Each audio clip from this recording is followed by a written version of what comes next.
I mean, Yeah. it is a rabies-infested henhouse. Brace yourself. Did Carrie Underwood seriously just throw down a $900 million lawsuit that could obliterate daytime TV's most iconic talk show? Yes, you heard that right. If you average out the View hosts, among the dumbest people on television. The woman behind some of country music's biggest hits is now front and center in a massive legal saga that might pull the rug out from under The View. How do you love your country and support and normalize somebody who was a convicted felon? If you think this is just another celebrity feud, think again. We're talking about career-crushing allegations, political firestorms, and a potential network meltdown unfolding in real time. But she's set to perform at the upcoming inauguration. Let's dive headfirst into how America's sweetheart found herself on the front line of a battle nobody saw coming. And she's doing it because the country must come together in the spirit of unity and look to the future. Carrie Underwood, forever adored by fans for her powerful voice and wholesome image, never seemed like the kind of artist to spark a national controversy. Over the years, she earned respect for her music and her ability to stay above the usual showbiz fray. Yet, here we are, with the paparazzi and social media alike buzzing about a staggering lawsuit that pits this unassuming country superstar against the outspoken cast of The View. But I also think from a business standpoint, it's not a bad decision for Carrie Underwood. The fuse was lit the moment Carrie announced she'd perform at a presidential inauguration, a stage loaded with tension, high stakes, and a world of possible backlash. Nobody expected that a single performance would kick off a chain of events spiraling to a $900 million legal claim. We are heartbroken. If I were asked, it would be a hard no. The day of the inauguration felt electrically charged. Carrie, flanked by the Armed Forces Chorus and the U.S. Naval Academy Glee Club, prepared to sing America the Beautiful. Cameras zoomed in for an up-close shot of her face, capturing every flicker of emotion. Then came a technical glitch, threatening to derail her big moment. Cool under pressure, Carrie went a cappella, inviting the crowd to sing along. The entire scene felt almost magical for a moment, an unlikely sense of unity during a divisive time. But the aftermath online was anything but peaceful. What are you doing? Carrie Underwood has said herself that we should come together in the spirit of unity. What are you doing the inauguration? It's a historical event, regardless. And Carrie Underwood, if you have a problem, you register your complaint by not downloading her songs and not going to her shows. I understand maturity and tolerance is like unknown territory for you, but Some hailed Carrie's courage to perform at a historic event. Others denounced her as a sellout, willing to lend her voice to a figure they considered polarizing. The performance turned into a lightning rod, splitting her fan base into two camps. Each side braced for a storm that was just getting started. In the days following the performance, social media lit up like fireworks. On one side, you had supportive comments flooding Carrie's accounts, applauding her for putting politics aside in the name of unifying the country. When we must all come together in the spirit of unity and looking to the future. Many pointed out that it's an honor to be invited to such a major event, regardless of personal beliefs. On the other side, though, a vocal group felt betrayed. They posted furious messages calling for boycotts of Carrie's music, labeling her performance a clear endorsement of everything they opposed. Some fans even bragged about blocking her on streaming services so they wouldn't accidentally give her any more plays. Suddenly, Carrie found herself mired in a culture war she'd carefully avoided for years. That sense of neutrality she'd cultivated was nowhere to be found, replaced instead by accusations and heated debates that placed her at the heart of a political firestorm. Meanwhile, the hosts of The View wasted no time adding their opinions. Known for their blunt takes and willingness to skewer just about anyone, they zeroed in on Carrie's performance like hawks. That's true.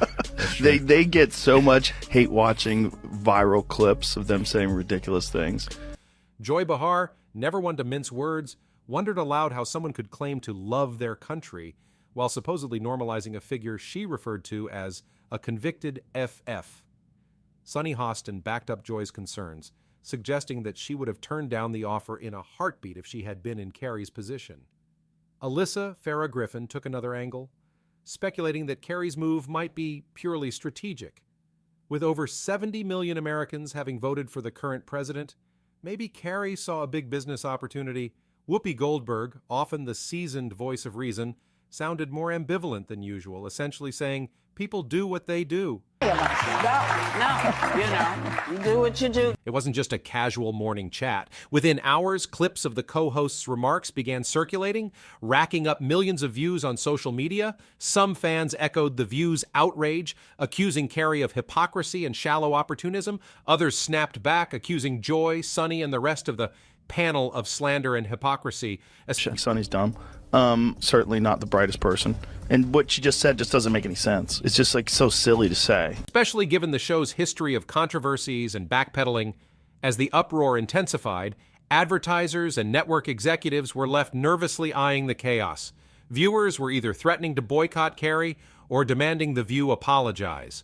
The dividing lines hardened and tensions soared higher, setting the stage for a dramatic twist that nobody, least of all the show's producers, seemed fully prepared for.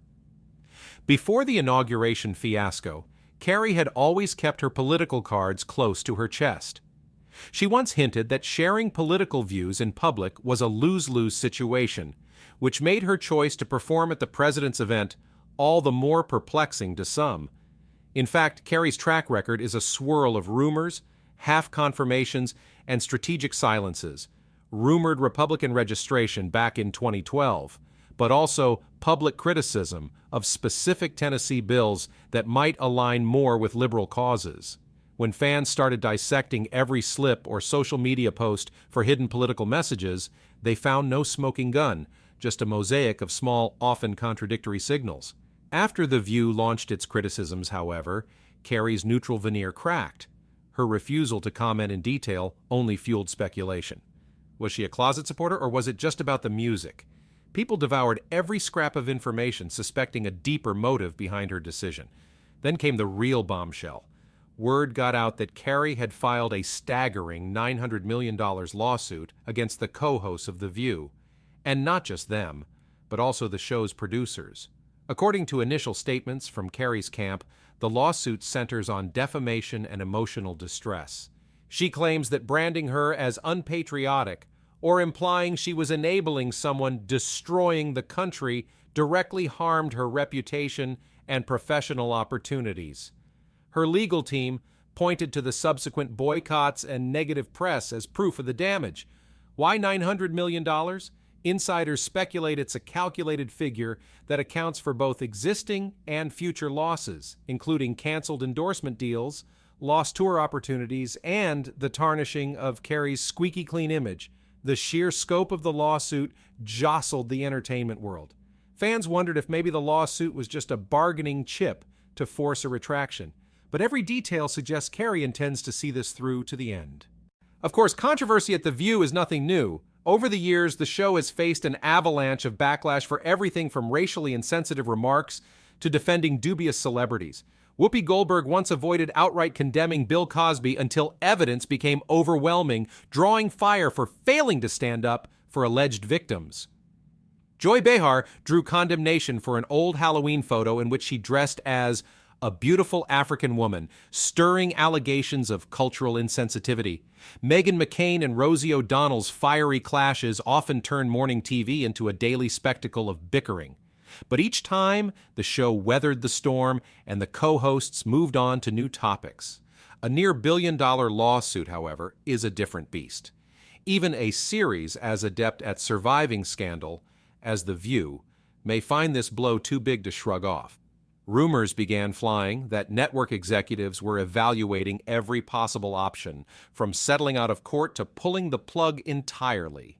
With The View being one of the most enduring talk shows in American television history, the notion of it disappearing overnight might sound unthinkable.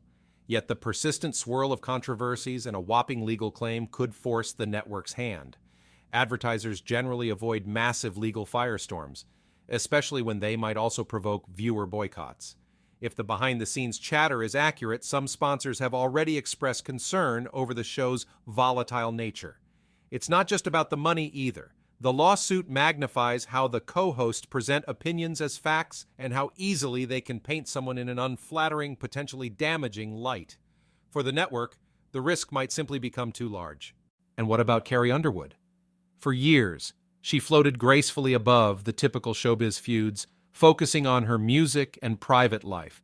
Filing a lawsuit of this size suggests she's reached her limit, no longer willing to let her name be dragged through the mud.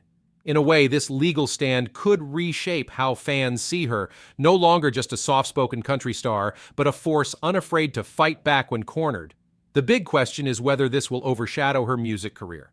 Sometimes, high-profile lawsuits can redefine an artist's public persona for better or worse. If Carrie frames her lawsuit as a stand for fairness, truth, and unity, values she's often championed in her songs, she might look stronger. Yet she risks alienating more fans if it devolves into a mudslinging match over politics. Meanwhile, the loyal viewers of The View seem split between those who cheer the show's no-holds-barred commentary and those who are fatigued by its perpetual drama. Some remain diehard fans of Joy, Sunny, and Whoopi, praising them for calling out what they see as questionable actions. Others argue that The View has crossed the line too often, using the safety of a daytime talk format to pass off personal vendettas as thoughtful opinions. Carrie's lawsuit has only intensified that debate. Online petitions calling for the show's cancellation have cropped up alongside fans demanding The View issue a public apology. For now, the network has remained tight-lipped, perhaps hoping the uproar will subside as it has in the past. But with legal documents piling up, silence might not be a viable long-term strategy. One deeper aspect of this saga is the ongoing collision between entertainment and politics. From sports events to award shows, celebrities regularly find themselves questioned for any political alignment. In Carrie's case, the mere act of singing at a presidential inauguration, an event that can be viewed as a patriotic tradition by some and a polarizing endorsement by others, has put her reputation on the line. It highlights a growing trend. Public figures can't make a move without being labeled or judged through a political lens. The swirling storm around Carrie and The View underscores a dilemma entertainers face. Do they risk the wrath of fans by taking a stand or even just sharing a stage? Or do they stay silent and risk accusations of apathy? In the end, the future of this scandal is still unwritten. Will Carrie Underwood's $900 million lawsuit bring The View to its knees, or will both parties reach a quiet settlement that spares the show and its co-hosts from further fallout? Could the lawsuit be a wake-up call for daytime television, nudging networks to rethink how their personalities discuss public figures? Or will it all blow over as just another momentary flash of controversy in a media landscape that churns through big headlines like a news cycle machine? What's clear is this: one of America's most cherished singers has gone from polished performances to a white-hot legal battle in record time, and the stakes could not be higher. Everyone, from pop culture junkies to political analysts, seems to be watching, waiting to see who's left standing when the dust settles. No matter how you feel about Carrie's politics or The View's fiery commentary, there's no denying that this lawsuit has exposed just how combustible the intersection of music, politics, and media can be. The real question is, when the sparks finally die down, will anyone come away unscathed?